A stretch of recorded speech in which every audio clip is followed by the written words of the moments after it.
Enzo Recto, kalaban ang katiwalian at kasinungalingan, kakampi sa katotohanan at kabutihan.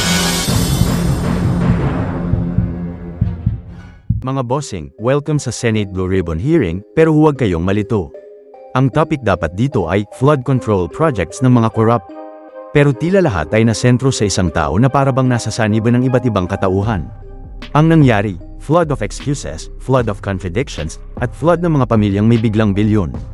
Parang magic show sa Senado, ngayon makikita mong wala na raw silang kinalaman sa kumpanya, maya-maya aamin na sila pala ang may hawak.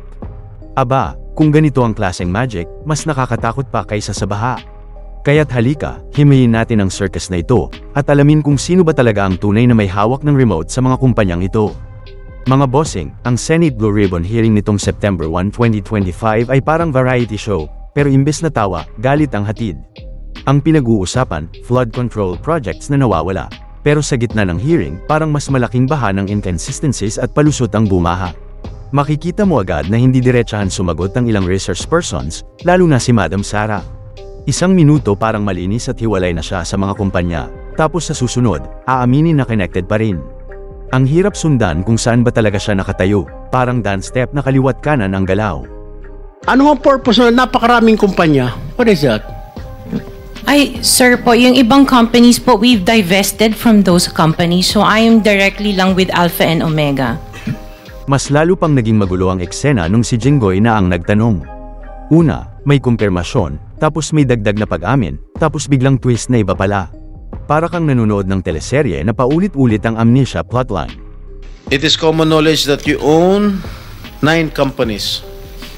Namely, St. Gerard, St. Timothy, Alpha and Omega, Elite General Contractor and Development Corporation, St. Matthew, Great Pacific Builders, YPR General Contractor, Amethyst Horizon Builders, and Waymaker OPC.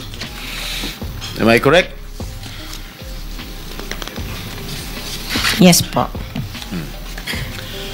Hanggang ngayon, up to now, you own these 9 construction companies? Yes po. Alright. So, you confirm, lahat ng siyam na yan, ikaw ang may-ari. Tama? Part owner po. Ang nakakatawa rito, hindi mo na alam kung sino ang nagsasabi ng totoo, o kung may nagsasabi ba ng totoo at all. Isang tanong lang, pero iba-iba ang sagot depende kung sinong senador ang kausap. Ang tawag dyan, multiple choice style. Pagdating naman sa mga kumpanya, doon talaga lumabas ang family affair vibe. May mga pamangkin, pinsan, at pati mga anak na biglang naging owners ng multi-million peso businesses. Mr. Chair, with the Just indulgence for of the the SP record- Pro Temp, Yeah. Yes, Senator Risa. kaugnay nung pagtatanong ni SP Pro Temp sa ngayon, gusto kong makapag-flash ng screenshot po nung siyam na calling cards, nung siyam na kumpanyang iyon.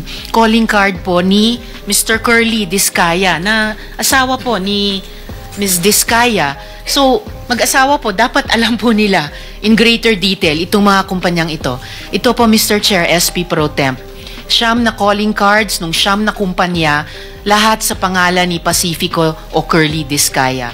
So, dapat po mas alam po, both ni Ms. Sara Discaya at Ms. Roma Discaya Rimando, ang mga detalye na tinatanong ni SP Pro Temp. Salamat, Mr. Chair, at SP Pro Temp. Thank you, Senator Risa.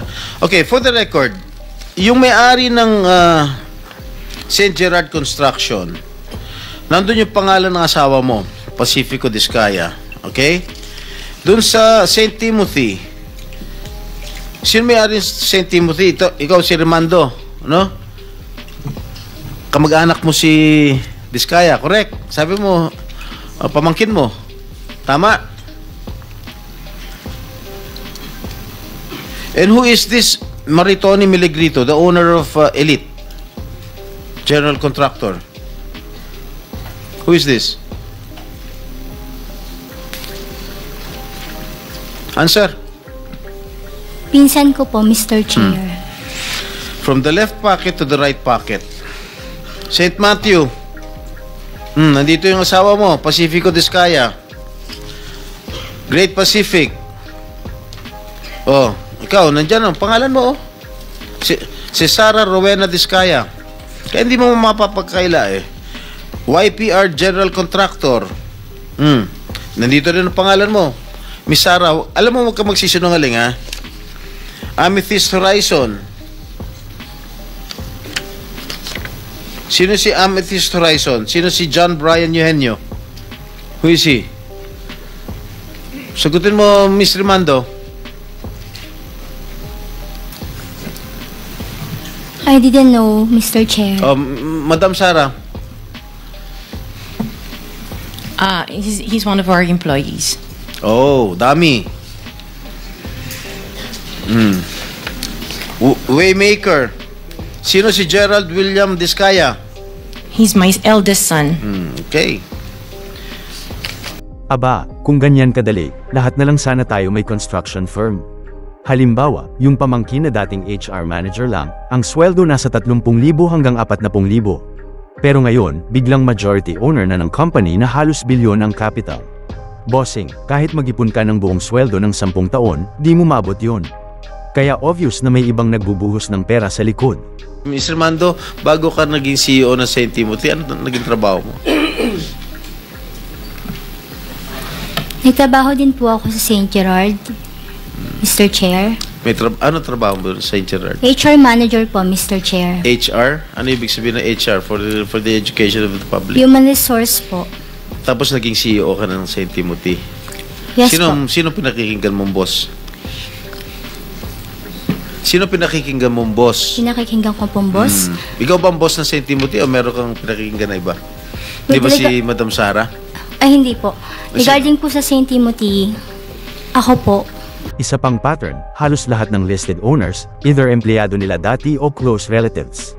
Para bang strategy lang na iba-iba ang nakapangalan para hindi halatang iisang pamilya ang may control. Pero kahit anong balot mo, kung parehong tao ang kumokontrol sa remote, iisa pa rin ang channel. Yung pinsan bilang president ng isang kumpanya, check. Yung empleyado biglang naging independent owner, check. Pati anak, isinabak na rin sa corporate world. Ang ending, lahat pala ng iba't ibang kumpanya, parang extensions lang ng iisang pamilya. At nang mabanggit ang isa sa listed owners na dati empleyado rin, hindi na nakapagpigil si Estrada, tinawag niya na kung ano talaga ang obvious. Oh, dami. Sa business lingo, nakapangalan lang, pero hindi siya totoong nagmamaneho ng kumpanya. Pati anak, nadamay. May company na nakapangalan sa isang anak, tapos may alternate nominee pa na kapatid ni Madam Sarah. Dito mo makikita, talagang family package deal ang galawan. Ang anak na listed owner din, at malaki ang paid-up capital na hawak. Sa sobrang laki ng figures na pinag-uusapan, parang imposible ng paniwalaan na kaya nilang lahat justify ang pinagmula ng pera. Ang takeaway, hindi ito simpleng case ng mga independent companies na nagkataon lang na magkakilala. Malinaw na coordinated, at ginagamit ang pangalan ng kamag-anak o empleyado para ikubli ang totoong may control. At syempre, hindi ito matatapos sa ownership lang. Lumalabas na mas malalim pa ang problema. May usap-usapan na bago pa man magsimula ang proyekto, may advance cut na napupunta sa mga politiko. Sa madaling salita, may SOP system na matagal ng ugali sa DPWH projects. Ang tanong ngayon, bakit hanggang ngayon, parang wala pa rin gustong umamin sa advance o kickback scheme? Kung talagang malinis, sana diretsuhin na lang. Pero kung paikat-ikot ang sagot, malamang may tinatago talaga. Kaya sa susunod na hearing, hindi pwedeng si Madam Sarah lang ang harap-harapan. Dapat pati yung tinuturing na utak ng operasyon, si Curly Discaya, ay dapat ipatawag. Hanggat walang mananagot, uulit-ulitin lang ang cycle, at parang Netflix series, laging may season 2 ang corruption. Bunyog, bunyog, halikan na kasama ka. Bunyog, kapag buklod ay may pag-asa. Luzon, Visayas, Mindanao, isa ang pananaw. Sa bagong Pilipinas ang bunyog isisigaw. Bunyog, bunyog.